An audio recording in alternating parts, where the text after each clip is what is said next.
right now I'm going to pull on another one of our guests. He's in group number 1. His name is Jeff Daniels, and this is a dude that I love so much. What up, brother?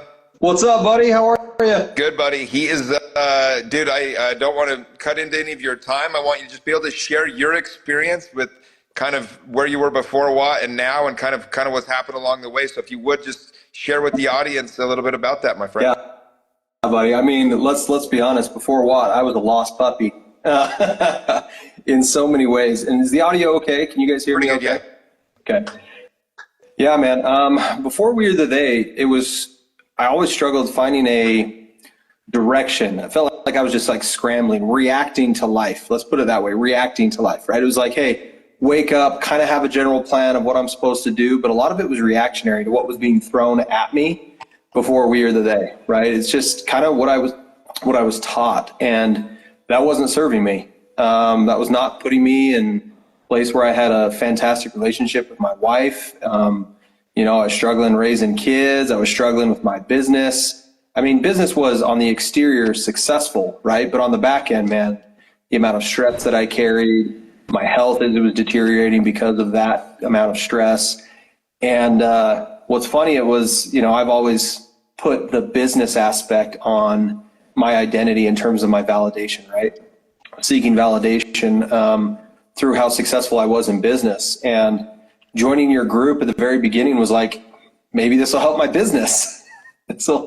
And in turn, obviously it has, but that's not what it was the very first time that we went down to Moab and had our experience, right? It was anything but business for the first year, right?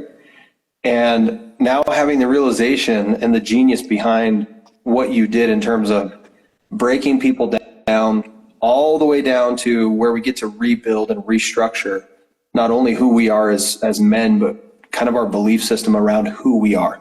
Take the programming away of how we were raised by our parents, how we were raised by society, how we were raised by maybe the religious organization we were in, and find out who we actually are. And I think that's been the most powerful thing, man. Finding my own journey, my own path through this wonderful jungle of life, and realizing what it is that brings me joy and happiness. How is that? I think that's how has this helped your relationship with your wife, being a member of the group?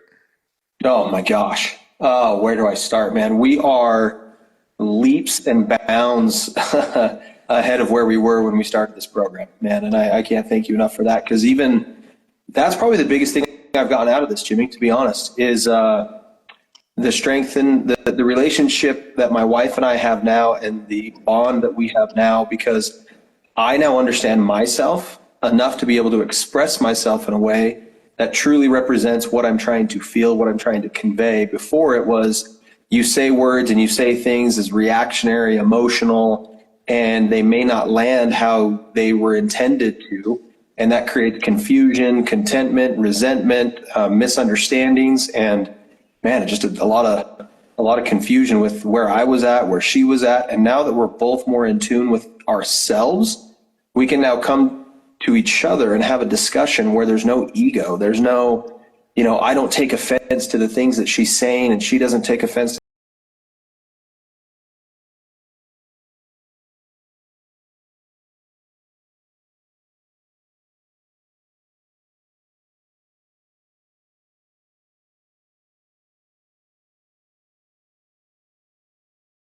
the things that used to take us days, weeks, months to get through, now take us minutes and hours, right? The conversations of, you know, somebody would have felt a certain way about something.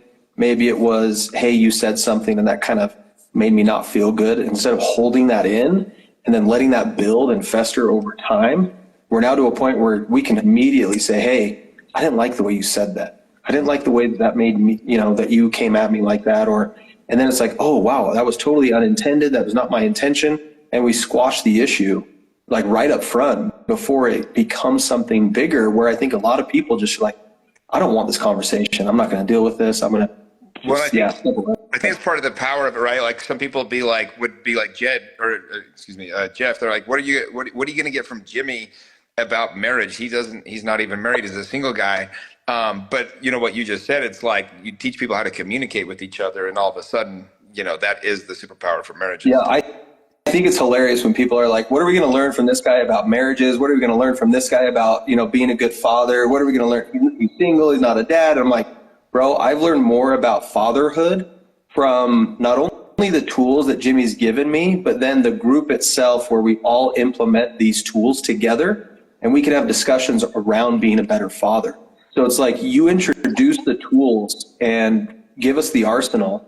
And then in addition to ourselves, we also have the other men in the group to bounce these ideas off of, say, hey, how did that work for you? It worked for me this way. And I know in the group, I've talked to all the guys in my leadership group. I mean, we all have better relationships with our kids now, all of us. Deeper connection, more opportunities to teach and not like just force our beliefs on our kids, but maybe be like the guide as they enjoy their own life experience, but in a healthy way, right? So yeah, dude, it's been amazing on that front. I love that, man. Well, what advice do you have to somebody that's on the fence if they're kind of like, I don't know, the economy this, or maybe it's not a good time, or I'm not sure if I can afford it this time, or just in general, somebody that's kind of just trying to decide if they should take the plunge?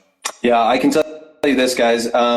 One thing that Jimmy always says in his podcast, when everyone's like, hey, what should I invest in, right? It's like, hey, what's the first thing I should invest in?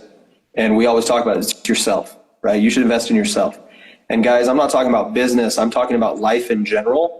You're going to make an investment in learning some skills and tools and resources that will benefit every aspect of your life, not just growth in your business, not just growth in your relationship, but growth in you as a person, and giving you all the tools to take that and go make everything in your life bigger and better. Like, honestly, like if you're worried about it, you're going to take the money, the investment, and I mean, I can say I've probably 10x that amount of money that I invested from the relationships and the experiences and the opportunities that have been opened because of the group or because of who I am now as a person, right? I can talk to people in a way that's not projecting. I can talk to people in a way that's more on a relationship level instead of a transactional level. And I can feel that my clients even see me more and I see them more. And that opens up more doors, more business, more networking, more relationships, because I'm more of a likable guy now than I was 2 years ago. In fact, one of my favorite things is Jed Elton, right? Said the very first day we met, like, man, you're a self-centered narcissistic asshole. I was like, ouch, bro, that hurt. And he's like, now you're one of the people that I love the most just because your heart is huge. And that's what this program's done. It's peeled the layers of armor off of me so that I can actually be truly myself more often in more scenarios and more instances. And people see me and I see them for who they are. And we cut through all the BS, man. Oh, I love that, man.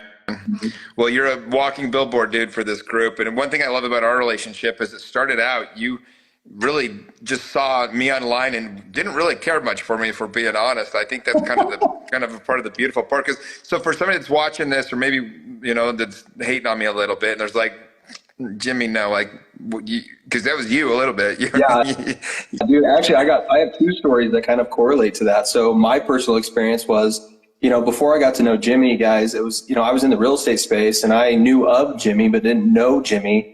And I was like, man, this guy is the Vivint bro of real estate. Like, what the heck? Like, this guy's just throwing parties and, doing all these things. And honestly, deep down inside, what is that? That's a projection of, my own insecurity of like, hey, this guy is successful. He's actually living the lifestyle that I kind of want to live. In other words, having fun, and our fun could be different, but that's kind of what it was, right? Me projecting my insecurity. And finally, I signed up for your real estate course. And like a couple minutes into the course, I was like, shoot, this guy's good. This guy's got his shit together. Like, honestly, so I made that post and I posted this on Instagram and I said, I thought Jimmy Rex was the douche. And then I quickly realized he wasn't. And I posted that. You and I went to lunch. The rest is history. And I've gotten to know you more. And the second story is, I was sitting to dinner with another business partner in our fun stuff, and he was like, man, you're part of that We Are the They group? Like, another we don't need another guru, we don't need another coach. Like, there's plenty of those guys. And he was close to a couple of the other guys in this space before you launched your group. And I said, I will agree with you, there are a couple of people in this space that we can say those things about, but Jimmy's different, man. His group is not what I've seen or what I've witnessed or what I've heard other people talk about is people jumping into the coaching space. Like, you genuinely care for the guys in the group, and the experience is more than just a cash grab and a system to promote yourself and your brand. This is a system, in fact, if the guys go all in, it works. And we can see it in the guys that have gone through leadership group 1 and 2 and 3 and now into 4. Like, this program works on a level that I just can't even begin to explain to people. And I just commend you for that, man, because it took a lot of time and effort for you to prep this. And I'm just so grateful and thankful for you. Well, I appreciate you, man. Again, this is, it's everything I was hoping this program was going to be, watching you guys, you know, a couple of years later be in this spot. So love you, brother. Thanks for jumping on. Go sell some houses. Absolutely. Will do, buddy. Love you, bud. Love you too, man.